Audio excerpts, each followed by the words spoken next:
This may be the most educational episode I think we've had so far, Shane. This is I great. nerd out about this stuff. I'm so sorry. You asked what my hobbies were out of this stuff, and that's... Hello, and welcome to Local Listens, available weekly on Spotify, Pocket Casts, Anchor, and our YouTube channel. On this week's episode, we have Mark Paschen of Robert's Roost and Robert's Roost Media. We talk about music, making music videos, science, and get a lesson on physics, light, and black holes. Other bands are mentioned throughout the episode, and you can find links to them in the episode description. Hello, everybody. Welcome. I am Bailey of Bailey Ukulele.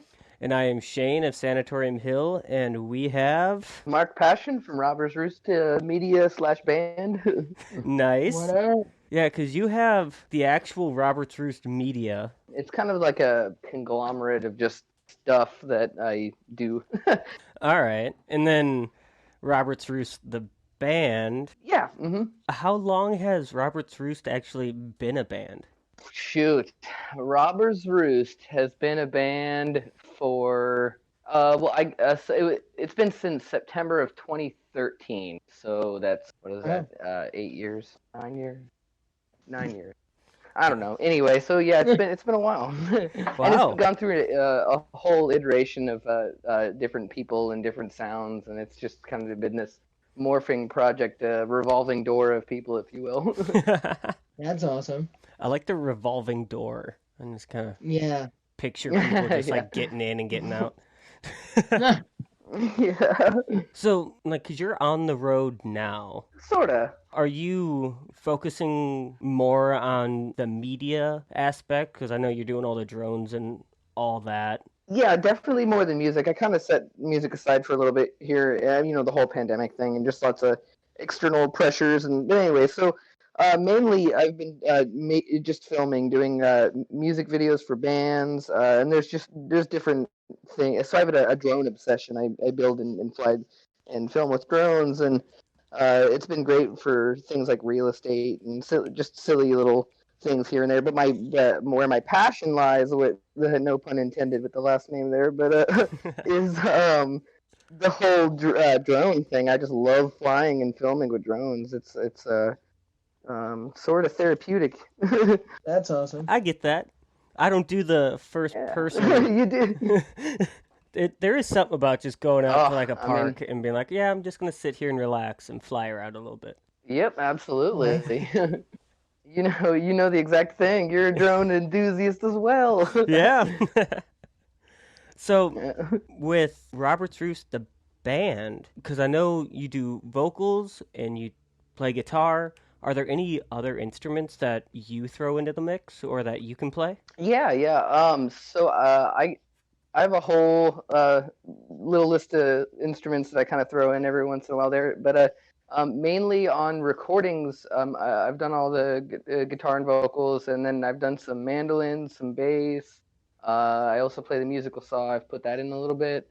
But yeah, just it's I've had a couple other musicians. I kind of leave it up to them because I'm just I mainly focus on my area of expertise, if you will. All right. Yeah, definitely a few other instruments here and there, though. Oh, yeah. Cool. Yeah, because I think I'm at least somewhat okay on guitar. And I can... Oh, you kill it at guitar. I made a video and I can bullshit it on the harmonica. So, I'm kind of up there. Yes. No big deal. No, that's cool. But of course, that's awesome. Bailey plays a mean ukulele and is a master of the kazoo. So. Yeah. Oh yes, kazoo. Yeah. Yes. The kazoo doesn't get enough credit. It doesn't. Yeah, that's also something I rock with Robert's Roost too. Yeah, it definitely doesn't get enough credit. Yeah. Musically, what would be like your influences? Because you totally have the ragtime kind of stuff going on. You got the swing going on. Songs about donating blood. So definitely one of my biggest influences is a band called Lary and His Flask. They're from Bend, Oregon, and they just have this incredible energy and these harmonies that they just are so well put together, as individual musicians and collectively as a band. And I first saw them in Kansas City in 2011, and just I was floored, just totally blown away. So anyway, those guys were a huge influence, and there's other like acts that are more ragtimey, less of the. See, what's the band? What's the band's name? The Two Man Gentleman Band. They're great. They're in like a whole ragtimey thing. Oh, nice.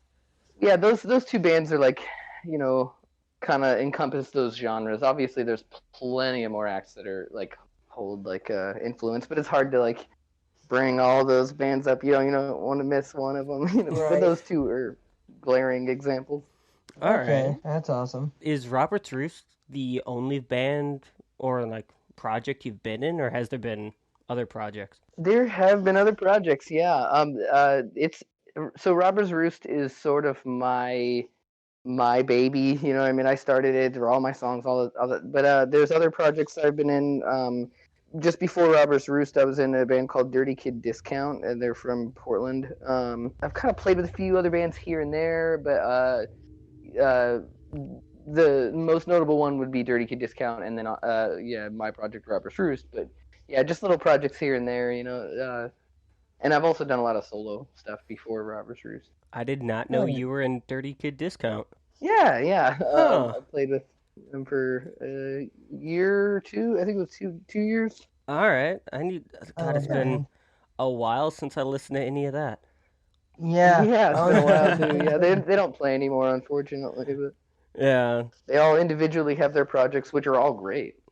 Huh. I gotta look back into them. Yeah. You're gonna listen to the band and be like, "There's a Mark." Yeah, like holy shit, why didn't I put two and two together? What started you getting into the drones and everything? What got you focused on that part of everything you do? Oh, that is a really weird story. So, it kind of started with a video somebody had sent me of because they knew that I was into trains. I used to ride trains and do that whole thing, and they sent me a video of someone flying a drone, and it was from the drone's perspective around this train, and it was just such an amazing flight, and the way he was just doing flips over the train and was like flying between cars. I mean, it was just crazy. I've never seen anything like it. Anyway, so that video made me go, I have to do this. I really, I just wanted to put a drone together and go fly like that too. And so eventually, yeah, I got some toy drone and practiced with it until I can kind of fly it. And then I got a little bit better one, and then so on and so forth. And it took me a while to discover that what I was actually going for in the video that I saw was something really specific in drones, and these people, it's a whole community of people that build them and race them and film with them. And so I kept going and buying typical drones off the market, and those just they aren't capable of doing these kinds of maneuvers that this person did in that video that inspired me. And so anyway, this kind of rolls over to the filming side where it's like, I love flying. It's so much fun, but then it like, make a utilitarian, strap a camera to that thing and film it. And, there's just ways that you can make the footage look great. And yeah, it just kind of spilled over into filming, and now I've been making videos for people. But yeah, the drones, it's an obsession. It's an obsession. That's so cool. And you filmed the video that Michael Conway of Dogtooth and Nail put out on the 16th, right? Yeah. Yeah, the Everything I Eat is Made Out of Beans. Yep. Yeah, Bean Dreams by Queer Beans. Yes. I don't know if Bailey Such a has good heard that yet, but it is so No, funny. it sounds great. Yeah, it's really good. I need to Michael check did a that out. great job with that. I mean, I just pointed a camera and put it together, but yeah, they did a great job with that one. Yeah, when Shannon got home that day, I was just like, hey, you need to sit down and listen to this. This is a masterpiece. Yeah, they're actually we did a Dogtooth and Nail video too, and we're still working on that one, and that one's going to come out in a few weeks or something. I'm not really sure when they're releasing. All right. And we have a Sanatorium Hill one coming out. Yeah, I didn't want to say anything yet. So that's your. I guess this is actually coming out afterwards, but so on the 24th, it will be released as a part of the Punks in the Woods stream. And then after that, it Whoa. will go live on our Facebook and YouTube and all that good stuff. Oh, I can't wait to share it. That was That's so gonna be fun to so film. cool. We just got to Yeah, it mess was. around That in the was a woods. blast. Yep. That's the best thing to do ever. Is always just mess around in the woods. Yeah, and There were a couple of great takes in there where something happened. I'm not going to spoil the video, but that just cracked me up so hard. And yeah, we put there's a couple of them, but yeah, you had mentioned that and said to put that in there, so I did. oh, yep, I know what you're talking about. Yeah. Just for all those I love listeners, now they're this, like, intrigued. secret code you guys are having right now. It's great. Yeah, it was so fun to do. Hey, if you know any other bands that want film work or anything, I'm around. So. Oh, sorry. Yeah, I know Bailey has a bunch of songs, also a new song he's been working on that Yeah, I might do be have nice to- to get something Although out. I think the one that I would, if I was to pick one, I think Neverending Summer would be a fun one to do. That would be a cool one. Never Ending Summer. That's a great title too. I love it. Yeah, I really love that song. It's like my only summer jam song, and it's like super perfect. But I've always wanted to do a music video for it, but I've never actually had the right tools and people to get it together. So I don't know. Maybe I'll hit you up. Yeah. And do something.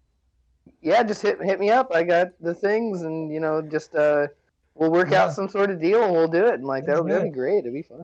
Sweet. Yeah, the best part about Neverending Summer is Bailey's singing it when it's 30 degrees out and we're outside in the middle of February.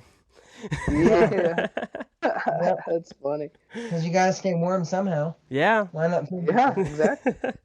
So with the drones, there's always the bad day of either doing what I do, is just forgetting an SD card, or going out and thinking you're doing great and you end up hitting something and it ruins your whole day. Do you have any stories of just horrible moments where you ended up wrecking it? Yeah, I sure do, and I'll tell you, for anybody listening that wants to get into drones or flies drones, spatial awareness, situational awareness, those things are really important because power lines are just things you just can't see, and while you're flying, it just and I can't tell you, they're so small, right? But there's just one of the first things people hit. Power lines or trees. But yeah, power lines. Watch out for the power lines. But a story.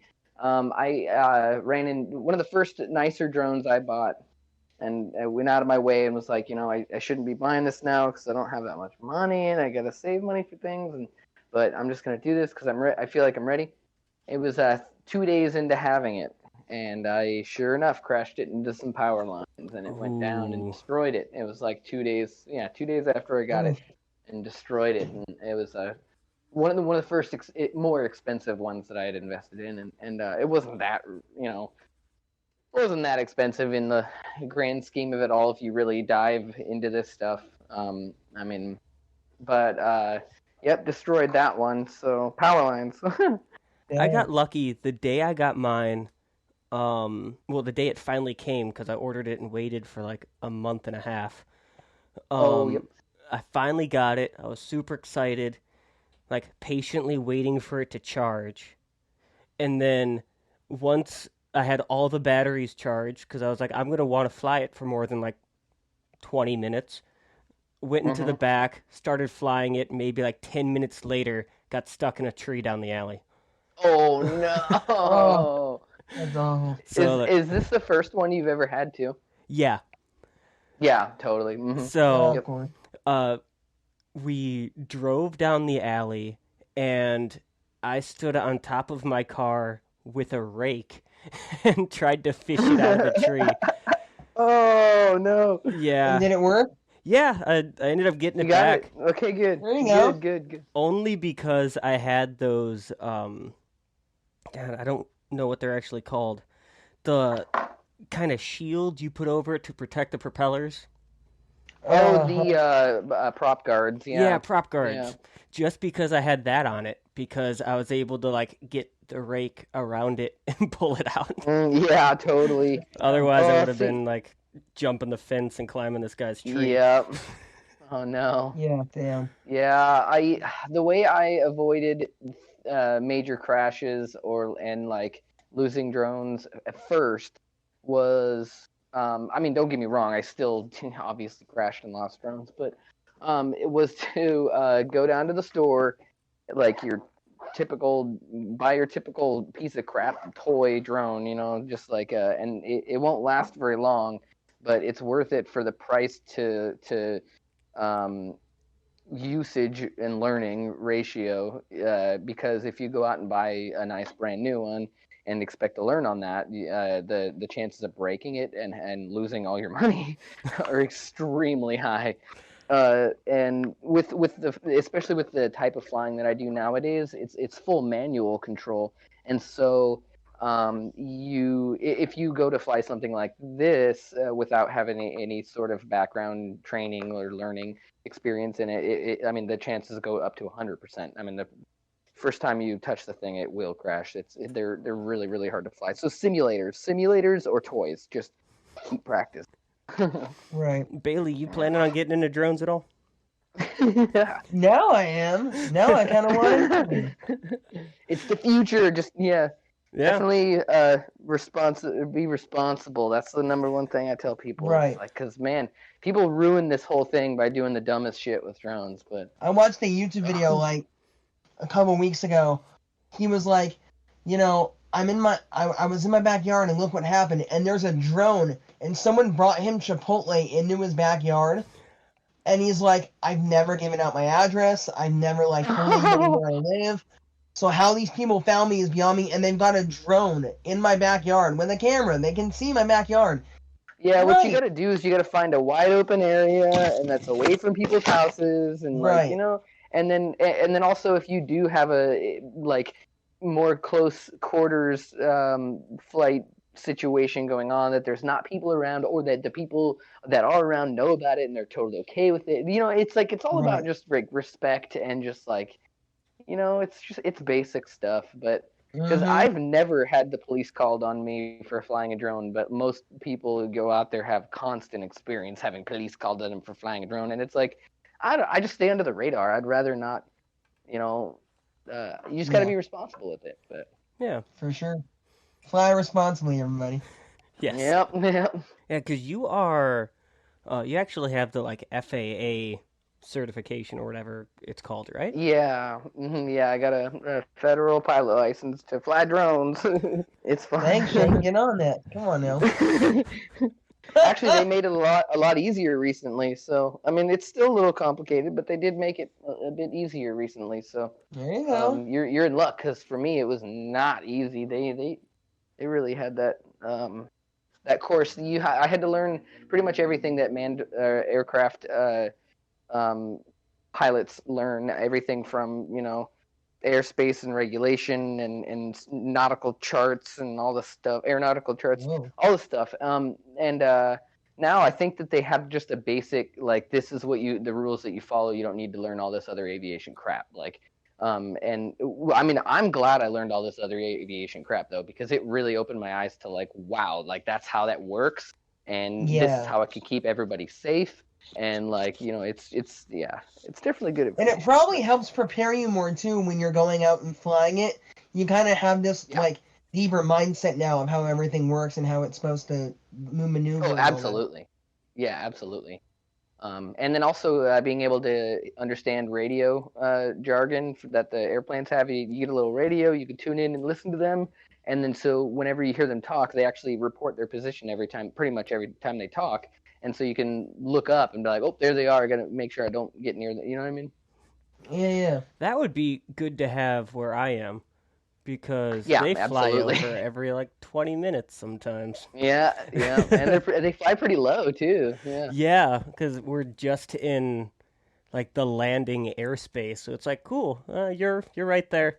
I could fly So right next to you if I could fly fast enough. so what's crazy to me is that some of these drones, especially the DJI drones, I'm assuming that's the one that you have is the DJI Mavic Mini, right? We were talking about we both have one. Yeah.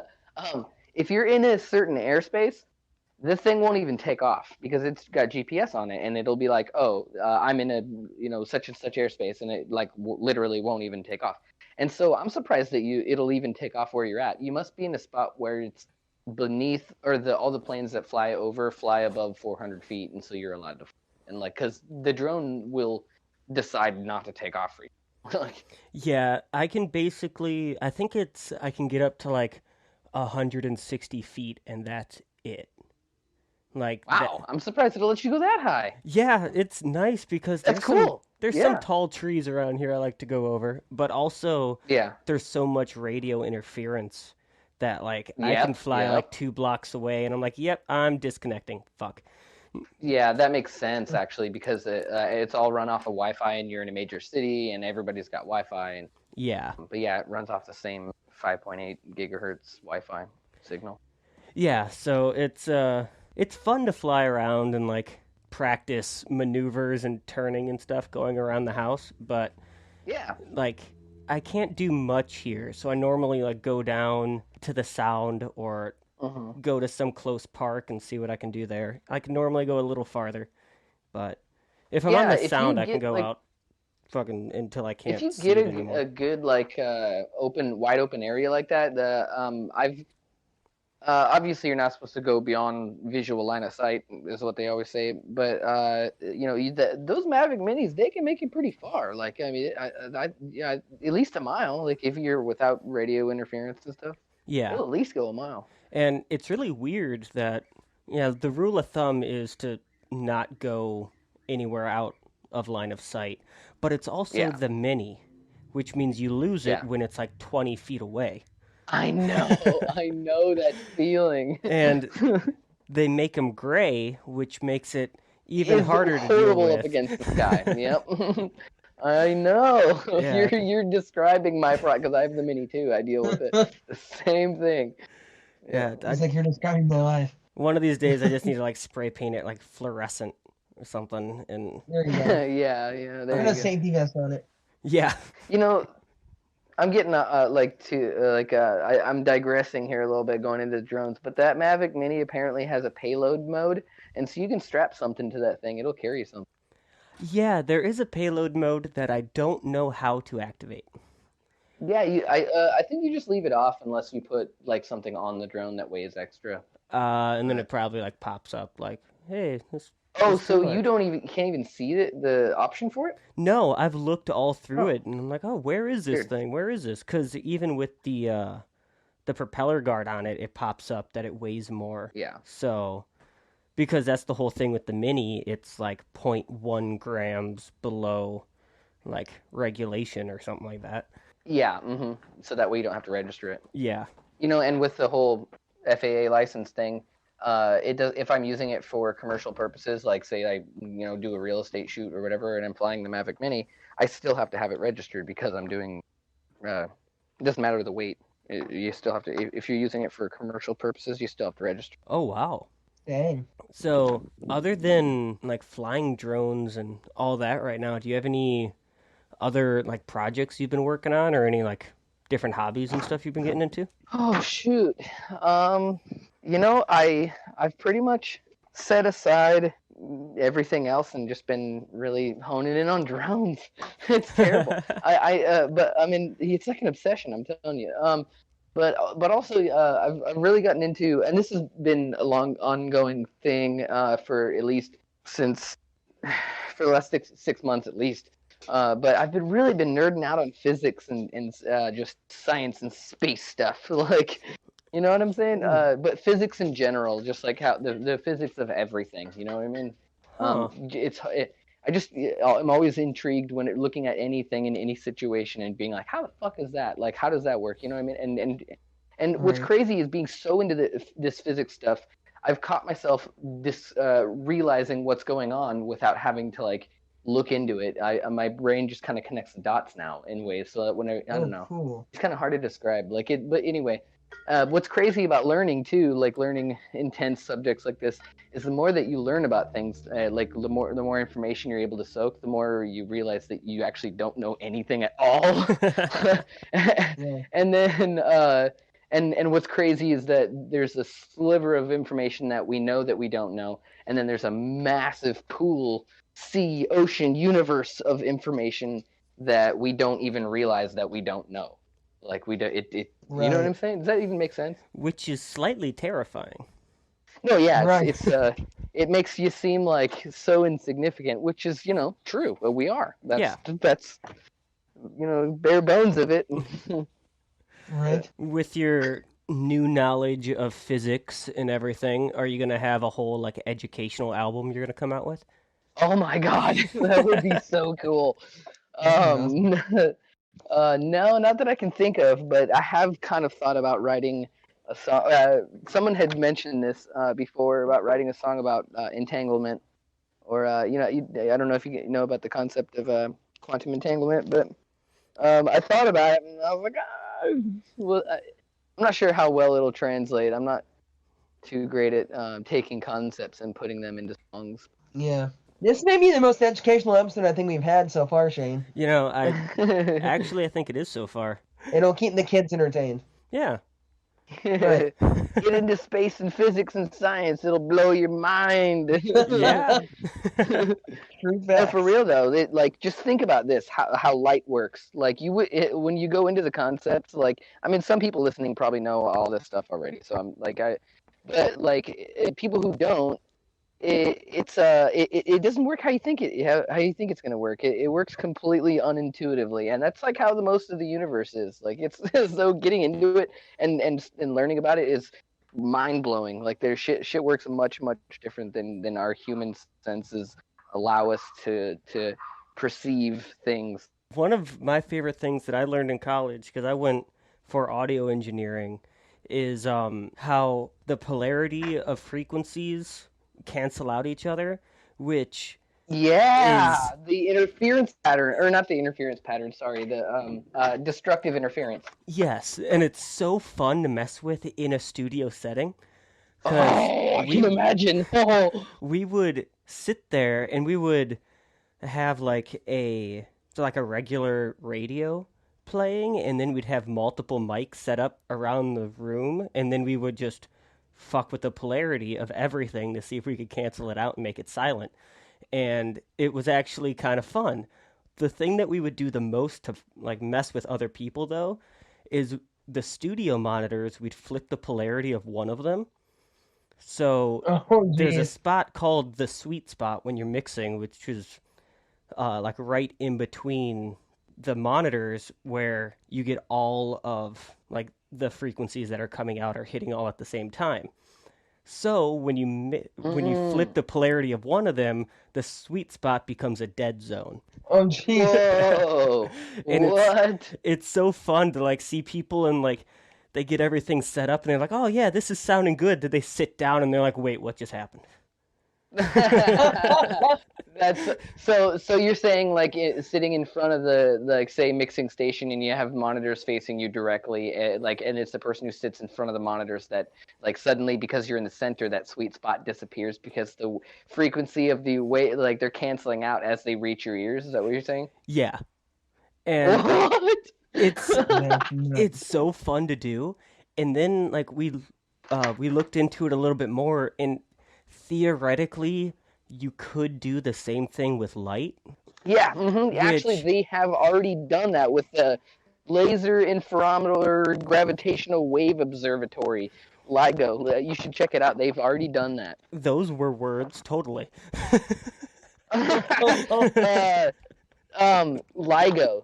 You should look it up. It's like so it's a giant laser that they shoot down like a huge long hallway, and it reflects off a mirror, and when the light is passing through, when it gets reflected and it's passing through itself, it cancels itself out, right?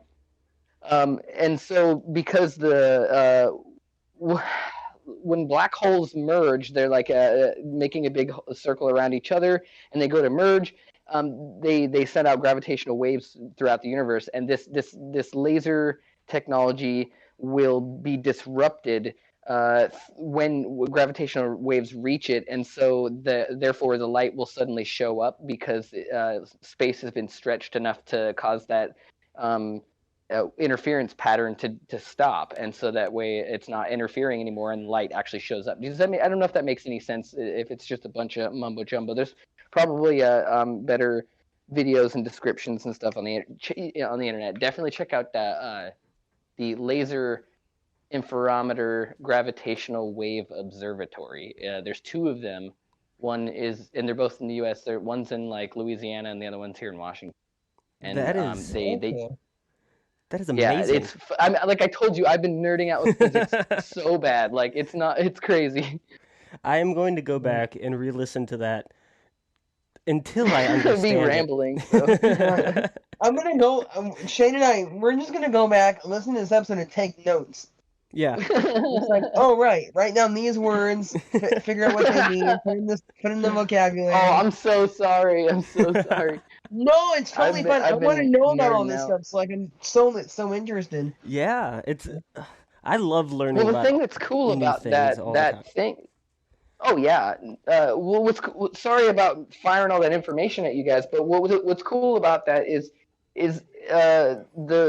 you were saying light can interfere with itself and then cause it to disappear, essentially, because they're electromagnetic waves that with an interfere, like when you get the same waves, but like you said, polarized, they'll like cancel each other out and light will disappear. And that's what they were doing at that LIGO place, right? But the reason they were doing that was to detect black holes that are merging out in the universe. And before they actually did that, they didn't actually have proof that black holes existed at all. They only had mathematical theoretical predictions on this.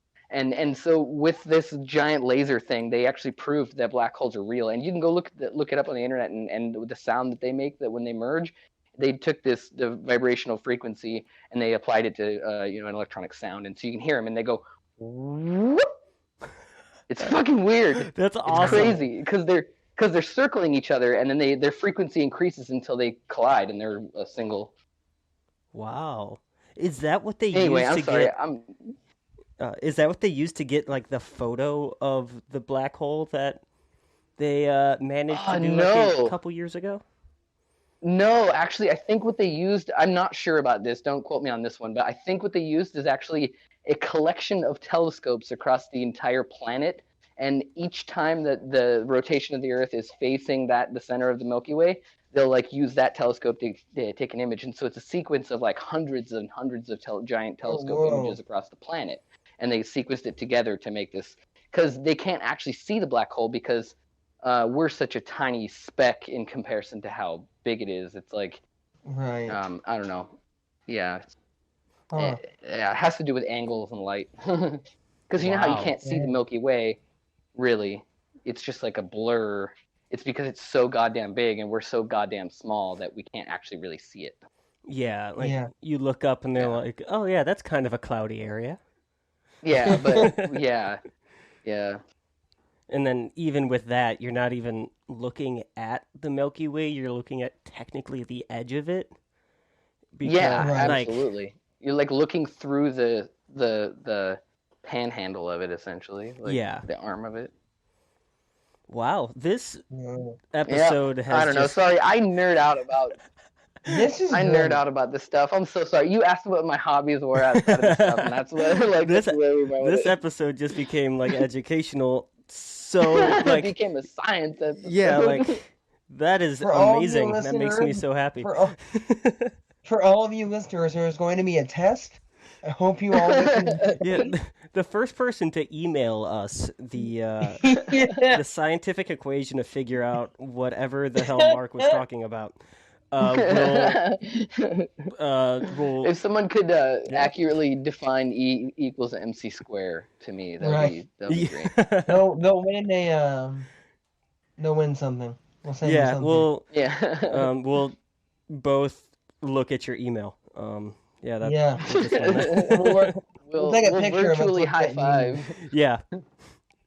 Yeah, we'll send you a high five in the mail. Yeah, exactly. But speaking of this podcast just going crazy this episode, you had a podcast of your own. Yeah. That happened for a little while there, and it's kind of on indefinite hold.